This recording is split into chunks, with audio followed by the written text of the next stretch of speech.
夏休みもとうに終わったが、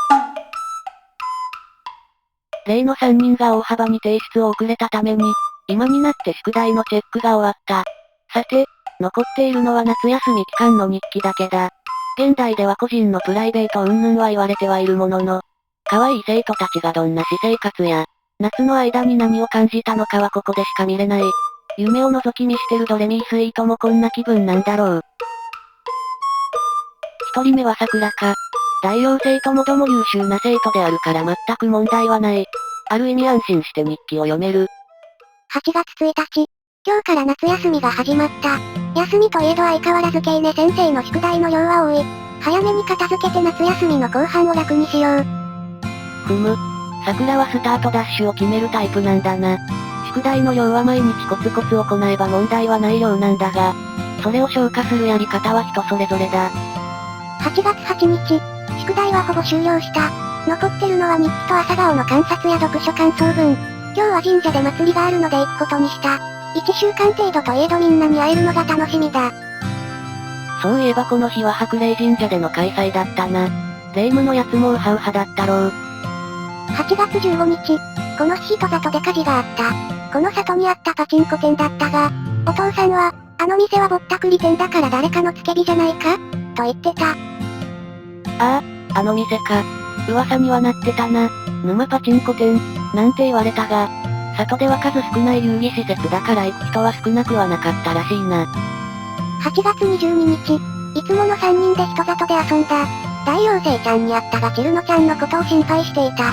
どうやら一つも宿題に手をつけていないそうだった。そういえば去年もチルノちゃんや、あの2人が大幅に提出を遅らせた。本当に大丈夫なんだろうか？いや、大丈夫じゃなかったな。8月29日。もう少しで夏休みも終わってしまう。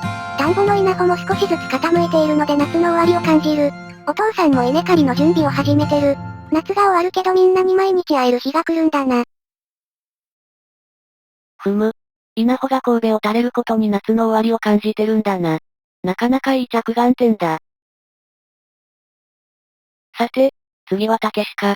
背が高い男子の生徒で優秀な子だから安心して読めるな。8月1日、今日から夏休みが始まったが、決して休みではない。田畑の様子を見たり雑務もある以上、休みといっても気を休むことはない。宿題は暇がある時間を持って一気に終わらせておこう。そうか、たけし君は農家だったな。植物といえど生き物と天候に休みなどないもんな。8月8日、今日は白麗神社で祭りがあったので、妹と共に祭りに行った。久しぶりにみんなに会うことになった。祭りのせいか桜さんはいつもより可愛く見えた。ほうほう。たけしは桜のことを。先生はそういうのは大好物だぞ。ああ、たけしの妹というのはこの子のことで、たけしの隣の席に座ってる。8月15日、人里で火事があった。例のぼったくりパチンコ店だ。初期消火活動としてバケツリレーに参加をした。それにしても火の勢いが早い。放火じゃないかと噂されてた。やっぱ子供たちにも噂が広がったのか。8月22日、そろそろ夏休みの宿題もすべて片付けよう。天候の変化も激しく夕立もある。その合間に片付けることができる。たけし君も問題はなかったな。8月29日、ケイタ、サトシ、チルノの3人が、宿題を見せてくれ、と泣きついてきた。どうやら一つもやっていないそうだ。去年もそうだけど、なぜ自力で終わらせないのだろうか？やっぱそうか。宿題の内容はところどころ同じ間違いをしてたし。作文も一言一句同じだったしな。コピペしてたか。次は大妖精か。まあ安心して読める部類だな。8月1日、今日から夏休みが始まった。コツコツやれば終わるようだとケイネ先生は言ってたけど、後が楽したいから早めに終わらせておこう。桜同様スタートダッシュ派か。8月8日、白麗神社で祭りがあるので遊びに行った。寺子屋の面々が集まり楽しかった。チルノちゃんも大はしゃぎしてたし、私も楽しかったなぁ。そのチルノがなぁ。8月15日、人里で火事があった。みんながバケツリレーをしてた中、寺子屋の面々も混ざっていた。その中でチルノちゃんが、こんなのちまちまやってられないね、と言って、巨大な氷塊をぶつけて消火をした。さすがチルノちゃん。さすがと言いたいがそのおかげで身元判明が難しくなったそうだな。8月22日、チルノちゃんは今日も遊び回ってる。夏休みの宿題のことを聞いても、あたいならちょちょいのちょいで楽勝だね。大丈夫かな？去年も泣きつ聞いてきたのに。その予感は大正解だぞ。8月29日、やっぱりチルノちゃんが泣きついてきた。宿題を貸したけどその後は、サトシくんとケイタくんと共に引きこもった。夏休みの間チルノちゃんと毎日会えたのに、この日から会えなくなった。会いたいよチルノちゃん。チルノちゃん、チルノちゃん、チルノちゃん、チルノちゃん、チルノちゃん、チルノちゃん。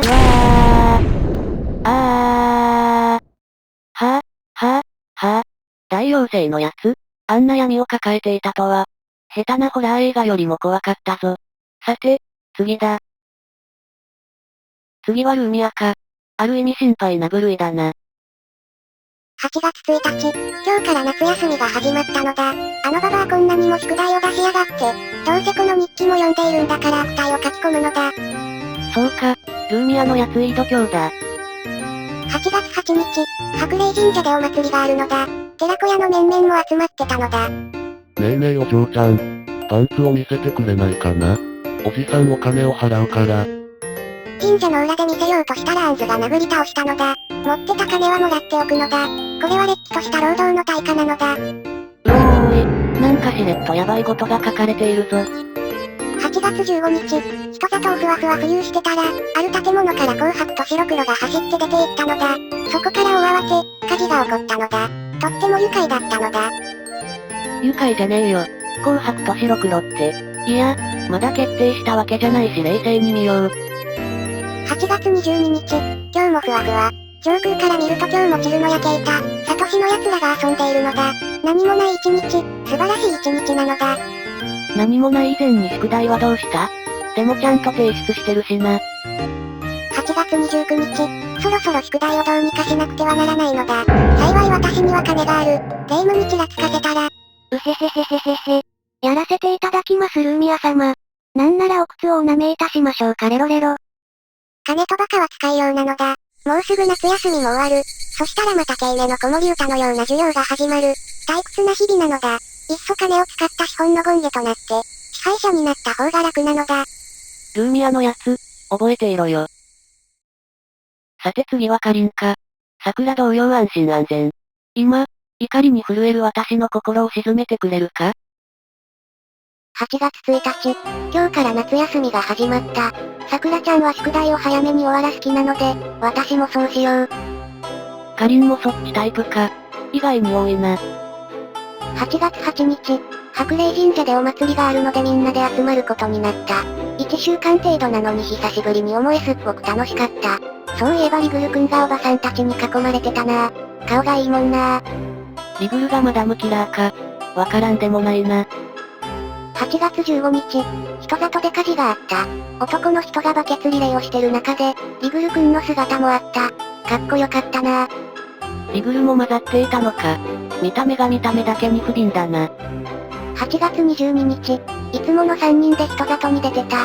いつもの面々といるのは楽しいけど、リグルくんに会いたいな。なんだか不穏に感じる文章だな。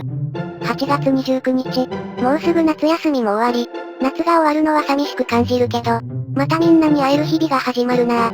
会いたいな。リグルくんリグルくんリグルくんリグルくんリグルくんリグル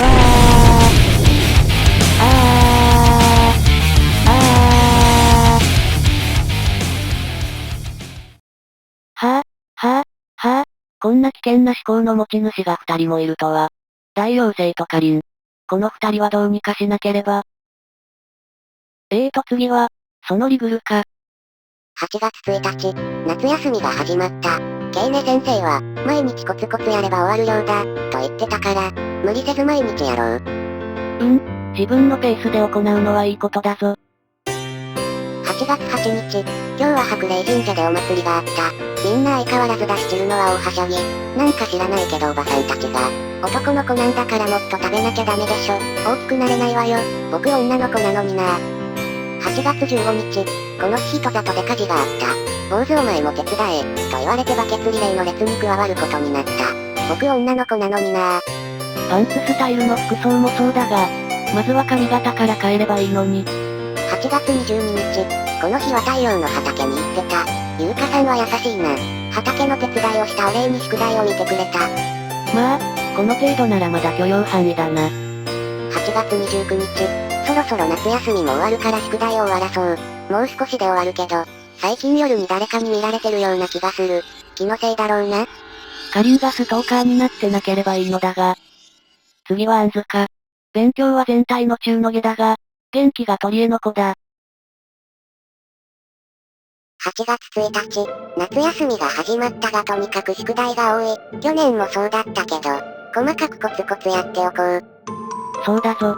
千里の道も一歩からだ。8月8日、今日は白麗神社でお祭りだ。桜もかりんもいるし、いつもの寺子屋の面々もいるし、今日は本当に楽しい。なんだかギャルっぽいなこの日記。そういえば、ルーミアの日記ではアンズが変態を殴り倒したと書いてあったが、さすがにあのことは書かないか。8月15日、人里のパチ屋で火事があった。大人たちがバケツリレーを行ってるから私も加わった。というか、兄貴たちも加われよ。何のための筋肉だよ。アンズは男勝りだから加わったが、あの兄を含む罪袋たちがか。8月22日、今日は人里で桜とかりんと遊んだ。タイちゃんもいたが、チルノの心配ばかりをしていた。そりゃそうだよね。タイちゃんの大親友なんだから。みんなが思ってる通り、大妖精の予感通りになったな。8月29日、もうすぐ夏休みも終わり、そして秋の始まりとともにお父さんたちも慌ただしくなる中、あの兄貴は相変わらず筋肉と対話とかしてる。なんであんな兄貴がいるんだ？いっそあんな兄貴なんかいなくなればいいのに。今度、アンズとはしっかり話し合わないとならないな。犯罪を行う前に。次は桃子か。自分のことを表には出さない静かな子だ。8月1日、午後11時、宿題終了。残ってるのは読書感想文と朝顔の観察のみ。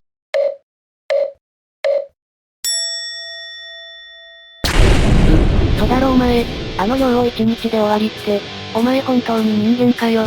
いや、あの永遠性の姫やメイドなら可能だが、それ以前に桃子はいつもテストで高得点を叩き出すんだよな。この日記を読んでる先生はどんな気分ですか？ 5 分も持たずリックドム12機を撃破されたコンスコンの気分ですか？それともドレンのキャメル艦隊があっさり撃破されたシャアの気分ですか？そしてこれを読んだ先生は、ガタの過去一、という？なんだガタの過去一。やられたジョセフ・ジョンスター特有の誘導にやられた子供騙しとはいえど引っかかったのは、先生としてとても悔しいぞ。8月8日、この日は白麗神社の境内で夏祭り。私は境内の屋台よりも面白いものを見ようと裏側に回った。そこになんと、変態をバットで殴り倒したアンズさんがそこにはいた。ここに目撃者がいたのか。ルーミアの書いていたことの裏が取れたな。こんなことは日常茶飯事なので無視をした。もっと凄みのあるものを探すことにした。これが日常茶飯事なのかよ。やべえな。境内の裏側の深くを探すと、そこにはレイムさんとマリサさんがいて、この金をパチ屋で一山当てて、週末はハワイよ、と言ってました。私はこのことを天狗のお姉さんに話したら。なるほど、しかし写真が欲しいですね。映像は言葉よりも忠実な証明ですから。まあ、ネタに困っていましたから。おひれはひれつけて話を膨らせますか。なんかきな臭くなってきたな。8月15日、人里にて火事があった。例のパチンコ店での火事のようだ。店の裏口からレイムさんとマリサさんが飛び出したのが見えたので、シャッターを切った。その写真を天狗のお姉さんに見せたら、これですよ欲しいのはこういうことなんですよ。たまんねえなおい、前にあった境内の裏で金を数えてたこと、点と点が繋がりますね。ご協力感謝します。何かあったらまた情報提供をお願いします。新聞は読んでいたが、そんな記事なんか一つもなかった。次の日の新聞の内容は、美味しいカレーの作り方だったな。8月22日、何もない一日が続く。何もない一日が続いてくれた方が先生は嬉しいな。今までが濃すぎたんだ。里では桜さんたちや大妖精さんがいるのを確認した。普通なら別段何ともない光景だが、何やら大妖精さんとかりんさんがそわそわしてるのがわかる。おそらく大妖精さんはチルノさんの今後が心配であり、かりんさんはリグルさん不足のように思える。これは何かがある。この子の嗅覚は末恐ろしく感じる。8月29日、夜に探索をしていたら案の定、リグルさんの家にかりんさんが張り付いていたのを確認した。ここ最近毎日張り付いている。続いてチルノさんの家も確認したところ、やはり大妖精さんが毎日のように張り付いている。まるで伝統に張り付く虫のようで非常に興味深い。来年の夏休みの自由研究のテーマにしようか。桃子のやつ。普段は感情を表に出さないと思ったが、桃子の将来がどんな大人になるのかが気になるな。さて、最後は問題児の3人だな。チルノにケイタ、それにサトシの赤点3連星だな。ミスティアに関しては週3回は人里に値を出してるし、毎回言ってるから何の問題も感じない。しかし、この3人は夏休み直後に永遠邸に入院をしたため、宿題の提出が大幅に遅れた。もはやこの日記すら特級呪物の匂いがする。だが教師としてこれを投げ出すわけにはいかない。3人まとめて読もう。8月1日、夏だ。今日から寺子屋はない。勉強もない。あたいは自由だ。最強だ。俺は自由だ。気分としては盗んだバイクで走り出したい。司会からの卒業。夏休みスタート。夏が、海が、山が、空が、俺を呼んでる。この時点で宿題のことは完全に忘れてるな。その前にここには海なんか存在しないぞ。8月8日、霊夢の神社でお祭りだ。はしゃぐぞ。かき氷だ。ミスチンの屋台だ。最強のあたいの登場だ。お祭りだ。血が見るぜ。今宵この日のために貯めたお小遣いを散財する。今こそ合流を行う。白霊神社でお祭り。夜祭りには魔法がある。桜ちゃんやタイちゃん、俺に惚れるなよ。ケイタ、お前の恋は諦めろ。8月15日、人ごとで火事が、バケツリレーなんかちまちまやってられないね。最強のあたいにかかればちょちょいのちょいだね。バツヤが火事になったので、バケツリレーに参加した俺、みんなせず懸命に汗を流す俺、かっこいいぜ。火事だ。もっと燃えろ。こんなイベントめったにないぜ。俺も燃えてきた。なんだかサトシの文章だと、犯人だと思われるぞ。8月22日、まだまだ夏は続く。最強のあたいは夏に負けない。この夏に負けないためにしようが、この調子なら今日こそカメハメハが出るだろう。この長い夏休みを利用して最強を目指す。今日も感謝の聖剣突きを放つ。いつか音を置き去りにするくらいになるんだ。やっぱこいつらはバカだな。8月29日、やばい、宿題をすっかり忘れてた。タイちゃんに宿題を借りたのはいいけれど、あたいの力だけでは無理だ。まだ宿題を終わってなさそうなケイタとサトシを誘う。あの二人はあたいの射程なんだからね。初めて女子の部屋に入ったのに、よりによって来るのかよ。しかもこいつも宿題が終わってねえ。サトシのやつもいるし、もう視界が灰色にしか見えねえ。宿題が終わらねえ。丁寧の BBA ねこんなに大量に宿題を出しやがって。もはや俺は天に向かって唾を吐くことしかできないのか。しかも一緒に宿題をやるメンバーは知るのにケイタ。終わってる。手や我を見放したのか。いや、自業自得だぜ。二人の日記は次の日が何を書いてるのかわからない。ミミズが張ったような落書きだな。チルノの日記だけがかろうじて読めるが。8月30日、あたい疲れちゃったな。ケイタは壁に頭を打ちつけてるし、サトシは何か笑ってるだけだし、二人とも楽しそうでいいな。外ラッシュ、あたい眠くなっちゃったよ。8月31日、明日、寺子屋。なんだよこの最後の一文は。まさかこっちも。8月31日、明日、寺子屋。なんだよこの最後のページは、バイオの日記の最後のやつみたいじゃないか。まさか。8月31日、明日、寺子屋。お前もかよー。なんだこの一文は、バカによるシンクロニシティかよ。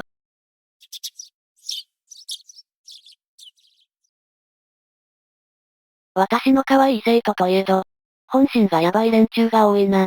これはなんとかしなければならんな。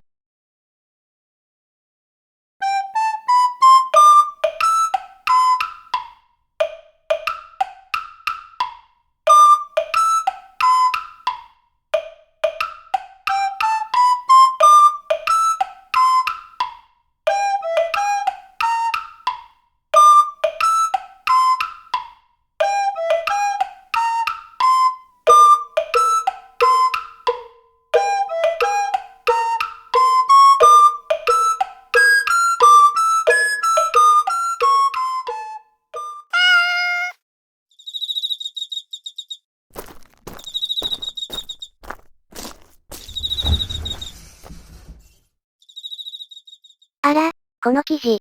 人里のパチンコ屋の火事。放火の可能性が極めて高い。犯人は白麗の巫女と白黒の魔法使い。動機は夏祭りの売り上げをパチ屋で溶かしたから。あらあら。こんな記事を世の中に出す気かしら？ゆかりさん。いつの間に？ついさっきよ。悪いけどこの記事の内容取り下げてくれないかしら？それは困ります。それに、もう締め切りが間近ですし。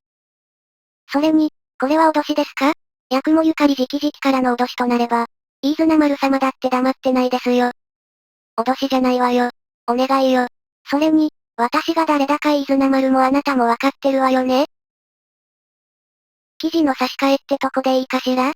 あなたにとって、とっても有益な情報よ。それは、八雲式美味しいカレーの作り方よ。